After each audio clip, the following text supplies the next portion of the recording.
اعوذ باللہ من الشیطان الرجیم بسم اللہ الرحمن الرحیم ما ننسخ من آیت او ننسها نأت بخیر منها او مثلها أَلَمْ تَعْلَمْ أَنَّ اللَّهَ عَلَى كُلِّ شَيْءٍ قَدِيرٌ ما ننسخ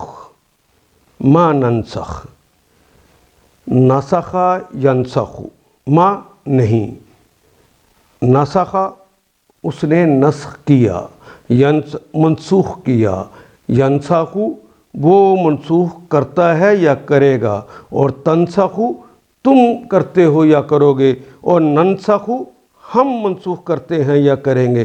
یہ فتح یفتح کے باب پر ہے۔ نسخ ننسخ ینسخ یہ فتح یفتح کا باب ہے۔ ما ننسخ نہیں منسوخ کرتے، من آیاتن من سے آیاتن آیات میں سے نہیں آیت کو منسوخ کرتے، او کا مطلب ہوتا ہے یا۔ ننسیہا نے نون تو لگ گیا مضارع کی علامت اور جمع متکلم کے لیے۔ اللہ جل شانہ اپنے لیے جمع متکلم کا صیغہ استعمال کر رہے ہیں جو پروٹوکول کا ہے صیغہ۔ نون سین یا آپ ڈکشنری سے نکالیں گے تو نون سین یا، چونکہ پہلے بھی ہم نے نکالا ہے تو آپ دیکھیں گے انسا یونسی نسیان، انسا یونسی اس نے بھلایا، یونسی وہ بھلاتا ہے یا بھلائے گا، نسیان بھول چوک، یہ کلمہ نون سین یا سے نکلے گا۔ سمع یسمع اس کا باب ہے، تو ننسیہا اور ہم اسے بھلا دیتے ہیں، نہ ہی ہم منسوخ کرتے ہیں من آیاتن کوئی آیت کو، اور ننسیہا اور نہ ہی اسے بھلاتے ہیں، ناتی بخیرن، ناتی آتا یاتی ہم نے بار بار پڑھا ہے، آنے کے لیے استعمال ہوتا ہے۔ آتا الف تے یا سے آتا ہے، یاتی یہ الف تے یا، یاتی وہ آتا ہے یا آئے گا، اور ناتی نون جمع متکلم کے لیے آ گیا شروع میں، ہم لاتے ہیں یا لائیں گے، بخیرن بے کے ساتھ، خیرن ہم آتے ہیں یا آئیں گے، بخیرن خیر کے ساتھ، یہاں با کے ساتھ کے معنی میں ہے۔ منہا من کا مطلب سے اور ہا اس میں سے، یعنی کسی آیت کو نہ ہم منسوخ کرتے ہیں نہ ہم اسے بھلا دیتے ہیں، سوائے اس کے کہ ہم لے آتے ہیں اس سے بہتر، او مثلہا او یا مثلہا یا اس جیسی۔ علم تعلم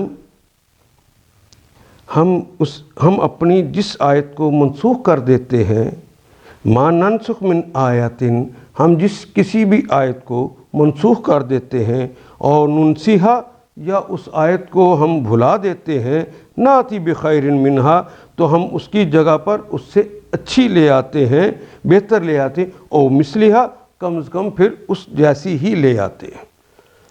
علم تعلم کیا لم نہیں، علم کیا نہیں، تعلم تم جانتے ہو یا جانو گے، علم تعلم کیا تم نے نہیں جانا، ان اللہ لم نے نفی ماضی میں کر دی، حالانکہ یہ تو مضارع تھا، تم نے نہیں جانا، لیکن لگ گیا شروع میں سوال کرنے کے لیے، علم تعلم کیا تم نے نہیں جانا، ان اللہ علی کل شیء قدیر کیا تم نہیں جانتے، انا بے شک اللہ علی پر، کل یہ سارے کلمات ہماری زبان میں استعمال ہوتے ہیں، کل تمام شیء تمام چیزوں کو بچوں نے شے لے دیو، ہم اردو شے کی جمع اشیاء کہتے ہیں، یہ وہی کلمہ ہے، قدیر قادر ہے، اور اس کو فاعل کے وزن پہ کہا ہے، ازل سے ابد کی قدرت رکھنے والے ہیں۔ ان اللہ علی کل شیء قدیر اللہ تو ہر چیز پر قادر ہیں۔ ہم جس آیت کو منسوخ کر دیتے ہیں یا بھلا دیتے ہیں، اس کی جگہ اس سے بہتر لاتے ہیں یا کم از کم ویسی ہی لے آتے ہیں۔ کیا تم جانتے نہیں ہو کہ اللہ ہر چیز پر قدرت رکھتے ہیں؟ یہاں پر ایک کلمہ ابھی جو استعمال ہوا ہے، ننسخ من آیات اور ننسیہا ناتی بخیر منہا اور مثلہا، اس سے بعض لوگوں کو غلط فہمی یہ ہو گئی کہ قرآن حکیم میں کچھ آیات ناسخ ہیں، کچھ منسوخ ہیں، تو کچھ آیات کی وجہ سے کچھ آیات منسوخ ہو گئی ہیں۔ نہیں جی، قرآن حکیم کی کوئی ایک بھی آیت منسوخ نہیں ہے۔ اللہ کا کلام جو اللہ نے نازل کیا تھا وہ حضرت آدم سے لے کر محمد رسول اللہ تک آیا، یہ سارا اللہ ہی کا کلام تھا۔ اس کلام میں سے جو پہلے آیا تھا اس میں بعض کو منسوخ کر دیا اور اس کی جگہ پر اللہ کوئی دوسرا حکم لے آئے، یا اس جیسا ہی کوئی دوسرا حکم لے آئے جو قرآن حکیم میں آ کے تکمیل ہو گئی ہے، یہ مراد ہے۔ قرآن حکیم کے اندر کوئی آیت منسوخ نہیں۔ پہلے لوگوں نے کہا 500 ہیں، حضرت شاہ ولی اللہ تک آتے آتے لوگوں نے کہا 5 ہیں، اور ابھی تک موٹی موٹی اس پہ کتابیں لکھی جا رہی ہیں، حالانکہ قرآن حکیم کی کوئی آیت منسوخ نہیں۔ اس سے مراد وہ یہ ہے کہ جس طرح حضرت آدم علیہ السلام کے ہاں ایک بیٹا پیدا ہوا، ایک بیٹی پیدا ہوئی، کہا دونوں کی شادی کر دو، یہ اس وقت کے لیے حکم تھا، یہ اس وقت کی آیت تھی۔ پھر اس کے بعد کہا کہ نہیں، جو آج پیدا ہوئے ہیں بیٹے اور بیٹی، ان کے ساتھ شادیاں نہیں ہوں گی، جو آج بیٹا پیدا ہوا ہے اور کل وہ پیدا ہونے والی بیٹی کے ساتھ اس کی شادی کی جائے۔ تو اس وقت وہ تو حقیقی بہن بھائی تھے، اس وقت کا یہی حکم تھا، پھر اس کو منسوخ کر دیا۔ جب لوگ زیادہ ہو گئے تو کہا کہ اب کزنز میں ہوگی، دوسرے لوگوں میں ہو سکتی ہے، حقیقی بہن بھائی کی شادی منسوخ کی جاتی ہے۔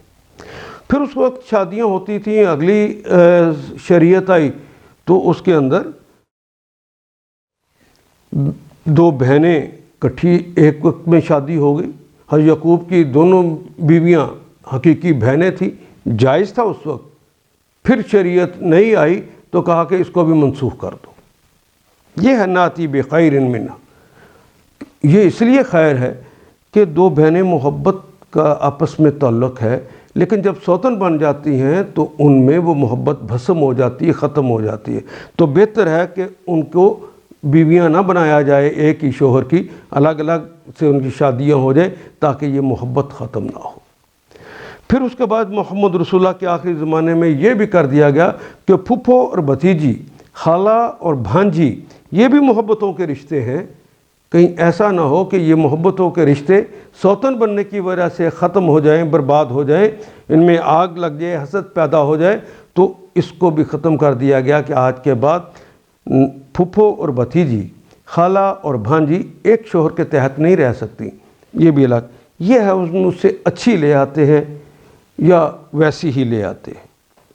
قرآن حکیم میں کوئی ایک آیت بھی ایسی نہیں ہے جو منسوخ ہوئی ہو اور یا کسی نے نسخ کیا ہو۔ ان آیات کو ایک دفعہ پھر تلاوت خود کیجیے، عربی مبین پڑھتے ہوئے دیکھیے، کیا بات پوری اندر اتر رہی ہے؟ کیا یہ اردو کے سانچے میں ڈھلتی گئی ہیں عبارتیں؟ اگر بات سمجھ آنی شروع ہو گئی تو الحمدللہ یہی ہمارا ہدف ہے، اور یہ ہدف پورا ہو گیا۔ اللہ میرا اور آپ کا حامی و ناصر۔ الف لام